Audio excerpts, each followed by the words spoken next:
Di sebuah pulau yang dikelilingi oleh perkebunan hijau jauh dari hiruk-pikuk penduduk, terlihat bangunan tinggi berlantai 3 di tengah-tengahnya. Bangunan tersebut terlihat megah dan kokoh yang sepertinya adalah villa. Halaman yang luas dan rindang itu banyak orang-orang berjas rapi berkeliaran yang diberi tugas untuk berjaga. Sementara di dalam bangunan, di ruangan luas yang berada di lantai 2, terlihat seorang gadis cantik terbaring lemah di atas ranjang berukuran king size. Gadis itu adalah Anissa yang sudah seberapa lama dari sejak pagi sampai matahari telah berada di atas memasuki tengah hari, dia masih saja tak sadarkan diri, membuat seorang pria yang sedari tadi terduduk di sofa ujung ranjang itu gelisah tak karuan. Seorang dokter wanita baru saja selesai memeriksa keadaan Anissa. Dia bangkit dari duduknya dan berjalan menghadap ke arah lelaki yang terduduk di sofa. "Bagaimana kondisi wanitaku?" Lelaki itu langsung mengajukan pertanyaan sudah tak sabar lagi. "Tuan muda tidak perlu khawatir. Efek obat biusnya akan segera hilang, dan tidak lama lagi Nona akan segera sadar. Saya telah resepkan obat untuk penghilangan rasa sakit, dan jika beliau sudah sadar, nanti tolong segera minumkan obat itu ke Nona, agar efek sampingnya tidak terlalu parah." Lelaki itu bergumam manggut-manggut kecil dengan pandangan tetap fokus tertuju ke arah ranjang. Tidak lama itu, berapa menit lagi dia akan sadar. Dokter tersebut tertegun sejenak. Dia menatap ragu sebelum berucap, Mungkin sekitar setengah jam lagi." Netra hitam itu mendelik tajam meminta kepastian. "Mungkin katamu? Calon istriku sedang sekarat begini kau dengan entengnya bilang mungkin, hah?" Segera kepala dokter tersebut menunduk takut. Maaf Tuan Muda, saya belum bisa memastikan.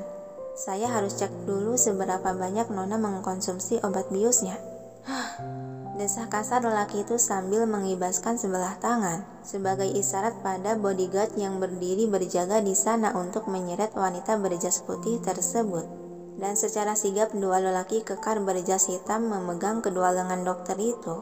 "Tuan Muda, maafkan saya akan bekerja lebih keras lagi." Namun ucapan dokter tersebut tergantung di udara saat dirinya diseret paksa untuk keluar kamar. Hingga ruangan itu pun terasa hening dan tenang, menyisakan dua pelayan wanita berdiri di sisi ruangan, lelaki si penculik serta Anissa yang tak sadarkan diri. Lelaki berkemeja hitam tersebut beranjak dari duduknya dan berjalan mendekat ke arah ranjang. Dia mengambil duduk di kursi kecil dekat ranjang dengan pandangan mata terus melekat menatap wajah cantik Anissa yang tampak damai memejamkan mata. Ada senyuman merekah di bibir tipis lelaki itu, terlihat jelas ada kepuasan dan kesenangan dari sorot matanya menatap Anissa. Perlahan jemari tangan dia terulur menyentuh sisi wajah Anissa dan membelai lembut pipi gembil putih pucat itu. "Anissa, gadisku, seharusnya kau lebih penurut. Mungkin aku tidak akan bertindak seperti ini. Untunglah kau tidak terluka sayang." Kemudian dia beralih memegang tangan Anissa dan menaikkan jemari lentik gadis tersebut ke jemarinya. "Bersiaplah sayang, kau akan menjadi milikku," ucap dia melabuhkan kecupan lembut di punggung tangan Anissa. Dengan tatapan terus tertuju pada wajah cantik yang masih memejamkan mata itu. "Kau, cepat siapkan makanan bergizi, agar gadisku saat bangun tidak kelaparan," titah dia pada salah satu pelayan yang tidak jauh dari ranjang. "Baik Tuan Muda," jawab sigap pelayan tersebut, lalu menunduk dan berjalan meninggalkan kamar yang menyisakan 3 orang saja di sana. Alan kembali menikmati wajah cantik gadis sang pujaan hatinya, tanpa mau terlewatkan sedetik pun dari kebahagiaan saat ini. Sementara di perumahan, di rumah berlantai 2, dalam ruangan utama khusus tamu, telah berkumpul beberapa orang beraut wajah gelisah dan serius yang pikiran mereka sama-sama sedang mencemaskan akan keberadaan Anissa. Mereka terduduk di sofa melingkup. "Bagaimana bisa putriku diculik? Siapa yang telah melakukannya? Tadi pagi dia kan..." Tercekat dalam tenggorokan Pak Reno sudah tak kuat menahan keterkejutan serta ketakutan yang sedang bergejolak dalam dirinya saking mencemaskan anak gadisnya. Saputra menepuk bahu tegap lelaki sebayanya itu. "Saya mengerti dengan perasaan Anda. Tapi saat ini kita dengarkan dulu hasil penyelidikan mereka, agar kita bisa tahu dalang di balik semua ini dan mencari solusinya. Pak Reno hanya bisa mengangguk lemah mendengarkan, dan kembalilah suasana yang semula sudah menegang semakin mencekam serius. Bagaimana hasil penyelidikanmu, Franz? Tolong jelaskan. Alex memulai obrolan ke inti. Dr. Franz meletakkan sebuah tab ke atas meja lalu memutar sebuah video hasil rekaman CCTV. Saya telah mengecek beberapa kamera CCTV dari beberapa sudut pandang, dan hasilnya semua sama. Semua kamera itu rusak secara bersamaan, dan syukurnya keberuntungan masih berpihak pada kita. Ada salah satu kamera CCTV dari rumah warga setempat yang kebetulan mengarah ke pelataran rumah sakit. Dari hasil video ini bisa disimpulkan kalau Nona Anissa pingsan secara mendadak dan begitu terjatuh langsung diserbu oleh sekelompok perawat yang bermasker. Sudah jelas penculikan ini telah terencana. Tutur Franz menyimpulkan. Orang yang menyaksikan video CCTV itu menganggukkan kepala paham. Lalu ini hasil rekaman lain yang dikirim oleh anak buah Alex. Franz menggeser layar sehingga gambar berganti yang menampilkan sebuah rekaman CCTV yang memang terpasang di setiap penjuru rumah. Dalam video tersebut terlihat seorang wanita berpakaian pelayan tengah mengendap-endap memasukkan sebuah bubuk ke dalam botol minuman untuk bekal. Beraninya terhadap putriku. Apa kau sudah menangkap pelayan itu? Serempak Pak Reno dan Saputra yang sama-sama dibuat geram. Alex menggelengkan kepala dengan raut wajah bersalah. Maafkan saya, setelah melakukan tugasnya pelayan itu tiba-tiba menghilang tanpa jejak, yang sepertinya pihak mereka telah mengamankannya. Desah kasar Pak Reno dan Saputra membuang rasa sesak di dada yang semakin menekan. Kali ini Dr. Franz mengeluarkan sebuah botol minuman dari dalam paper bag dan meletakkannya ke atas meja. Dan setelah saya menerima hasil rekaman ini, saya langsung bergegas memeriksa kandungan air yang ada di dalam botol ini ke lab. Dan hasilnya benar saja, kandungan air tersebut telah tercemari oleh obat tidur yang langsung larut dalam air dan tidak dapat terdeteksi rasa dan baunya, sehingga Nona Anissa tidak menyadari jika air dalam botol ini ada obatnya. An, putriku, air mata kegelisahan dan kecemasan sudah tak terbendung lagi di pelupuk mata Pak Reno beranak pinak mengalir. Siapa bajingan itu yang menculik putriku? An, kamu di mana? Saputra kembali menepuk pelan pundak lelaki yang sudah dipenuhi segala macam emosi itu, lalu mengisyaratkan mata pada Franz dan Alex untuk melanjutkan pembicaraan. Alex juga mengeluarkan tab dan menyalakan layar sehingga menampilkan gambaran map. Dia menunjukkan bulatan berwarna merah di maps. Beberapa bawahan telah mengecek lokasi dan melihat ada tanda kendaraan udara, sepertinya mereka berpindah alih ke helikopter dan meninggalkan mobil ambulan itu begitu saja di jalanan sepi yang tidak terpasang CCTV. Sungguh permainan yang rapi. Hembusan napas panjang Saputra. Sampai keheningan membentang di antara mereka masing-masing sibuk mencerna menyimpulkan mencari dalang di balik permainan ini. Alex, iya Tuan Besar, apa kau merasa ada yang mencurigakan untuk orang-orang sekitar Na Anissa? Sebelum pengawalan itu diberhentikan, tanya ayah Saputra menatap serius. Alex sejenak terdiam hingga akhirnya dia mengangguk tipis saat wajah seseorang muncul dalam ingatan. Tuan Besar, sebelumnya saya pernah melaporkan soal lelaki yang berasal dari keluarga besar Atmaja.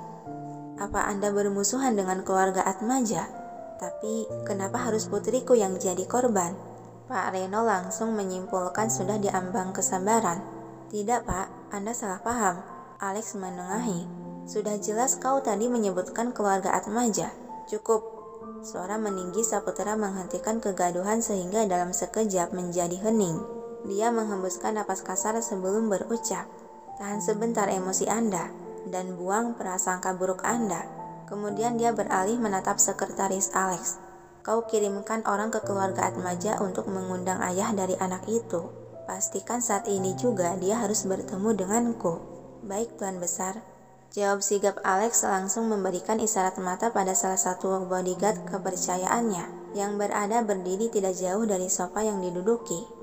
Ayah, suara seseorang yang baru saja datang, yang seketika orang-orang di sana menoleh ke arah suara. Ada apa ayah memintaku pulang cepat? Dan situasi macam apa ini? kenapa semuanya berkumpul? Tanya Egi sembari melangkah mendekati sekumpulan orang yang terduduk di sofa. Duduklah dulu Egi, perintah Saputra mengedikan dagu ke arah bagian sofa yang kosong. Lelaki tampan itu menurut mendaratkan bokongnya di dekat lelaki berjas kedokteran. Sedang apa kau di sini? Cetus Egi menatap sinis ke Frans. Dokter Frans hanya menoleh tanpa menjawab pertanyaan tersebut. Hanya ulasan senyuman tipis serta dengusan pelan darinya membuat si Egi kesal. Sengaja dia sedikit menggeser duduknya berniat sedikit menjauh dari Frans. Namun, tak sengaja tangan dia bersentuhan dengan sesuatu membuat Egi langsung melirik ke arah barang yang dia sentuh. Ini kan ransel Anissa. Apa dia sudah pulang, Ayah? Girang Egi menatap sang ayah yang berada di seberang sana. Seketika suasana kembali hening dan semua orang di sana terbungkam membisu, saling melemparkan pandangan ke arah lain tak mampu bersitatap dengan lelaki yang sedang menatapnya tanya. Melihat situasi tak biasa ini, alis Egi dibuat mengernyit bingung. Ada apa ini? Kenapa kalian semua hanya diam saja? Tapi sebentar, kenapa Anissa tidak mengabariku untuk menjemputnya? Apa jangan-jangan dia pulang bersama kau, Frans? Lirik tajam Egi ke arah lelaki berjas kedokteran yang dengan segera Frans memalingkan muka ke arah lain. Semua orang di sana masih saja bungkam, tak ada yang berani membuka suara untuk memberitahukan akan kejadian yang menimpa Anissa. Hembusan napas pelan Egi sembari beranjak dari duduknya. Jadi begitu ya, kalian hanya akan diam saja? Baiklah. Kemudian Egi melangkahkan kaki menuju dapur yang dia kira orang yang dicarinya sedang di sana menyiapkan jamuan untuk tamu. Dia tidak ada di sini. Apa mungkin di kamar? Heran Egi saat melihat ruangan dapur yang kosong hanya ada beberapa pelayan saja sedang beres-beres. Dia berbalik arah lagi melangkah hendak ke arah tangga yang menghubungkan dengan lantai 2. Egi. Panggilan ayah Saputra menghentikan langkah kaki si Egi yang sudah berdiri di samping lemari hias berbahan kaca kristal transparan yang tingginya hampir sebanding dengan tinggi badan si Egi. Aku akan memanggil Anissa dulu untuk menyajikan jamuan kalian, kata Egi tanpa membalikkan badan ataupun menoleh. Dia hendak melangkahkan kaki lagi, namun Egi. Kali ini suara ayah Saputra terdengar lantang mengurungkan niatan Egi melangkah. Ada apa ayah? Istrimu, kata ayah Saputra memotong ucapan lalu menghela napas dalam sejenak. Seakan tenggorokannya tercekat dan sulit untuk melanjutkan ucapan. Dia telah diculik. Mendengar kata terakhir yang diucapkan, seketika tubuh Egi menegang. Dengan gerakan kaku dan pelan Egi berbalik menatap tajam. Tangan dia sudah terkepal sangat kuat, sampai memperlihatkan urat-uratnya seiring geraham dia mengetap gemertak gerang. Egi mencari kebenaran dari netara Hazel sang ayah yang memang sedang menatapnya serius tanpa ada kebohongan. Tidak, ini tidak mungkin. Tadi pagi aku mengantarnya sampai memasuki gerbang rumah sakit. Tidak mungkin Anissa, ini benar terjadi Egi.